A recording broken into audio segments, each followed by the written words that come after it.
ভারতীয় কাশ্মীরে সন্ত্রাসী হামলার জেরে দিল্লি এবং ইসলামাবাদের সম্পর্ক একেবারে তলানিতে থেকেছে।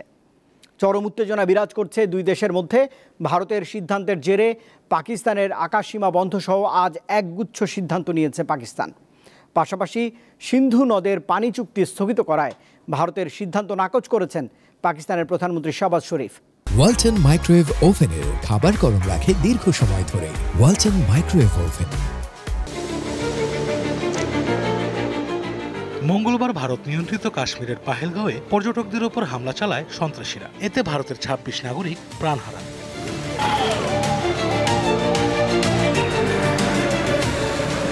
হামলার জন্য পাকিস্তানকে দায়ী করে ভারত।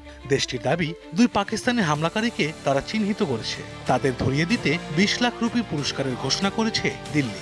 অবশ্য অভিযোগ অস্বীকার করেছে পাকিস্তান। এই ঘটনায় তলানিতে গিয়ে ঠেকেছে দিল্লি ইসলামাবাদ সম্পর্ক। এরই মধ্যে পাকিস্তানের সঙ্গে সিন্ধু নদের পানি বন্টন চুক্তি স্থগিত করেছে ভারত। পাশাপাশি ইসলামাবাদে ভারতীয় দূতাবাস থেকে প্রতিরক্ষা উপদেষ্টা, নৌ উপদেষ্টা ও বিমান বাহিনীর উপদেষ্টাকে ফিরিয়ে নেয়ার ঘোষণা দিয়েছে দিল্লি। এছাড়া আটটারি ওয়াঘা সীমান্ত বন্ধ করে দিয়েছে ভারত। যেসব পাকিস্তানি ওই সীমান্ত দিয়ে ভারতে প্রবেশ করেছে তাদের ১ মের মধ্যে ফেরত যেতে হবে। পাকিস্তানিদের জন্য সার্ক ভিসা বন্ধ করেছে দিল্লি। যারা এই ভিসা নিয়ে ভারতে রয়েছে তাদের ৪৮ ঘন্টার মধ্যে ফেরত যেতে হবে। বসে নেই পাকিস্তানও। ভারতের পদক্ষেপের পাল্টা জবাব দিতে জাতীয় নিরাপত্তা কমিটির জরুরি বৈঠক ডাকেন প্রধানমন্ত্রী শাহবাজ শরীফ। এতে সিন্ধু নদের পানি চুক্তি স্থগিতে দিল্লির ঘোষণা নাকচ করে ইসলামাবাদ।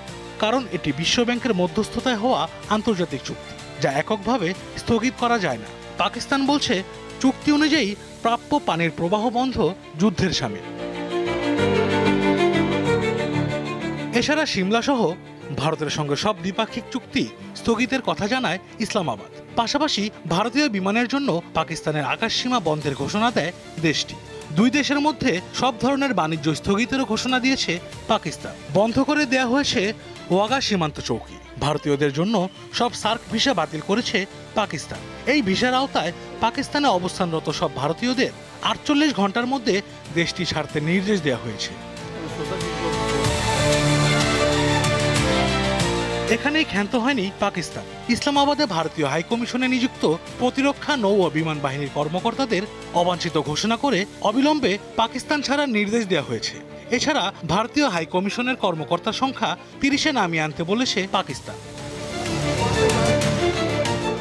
আশরাফ শুভ, দীপ্ত, বার্তা কক্ষ।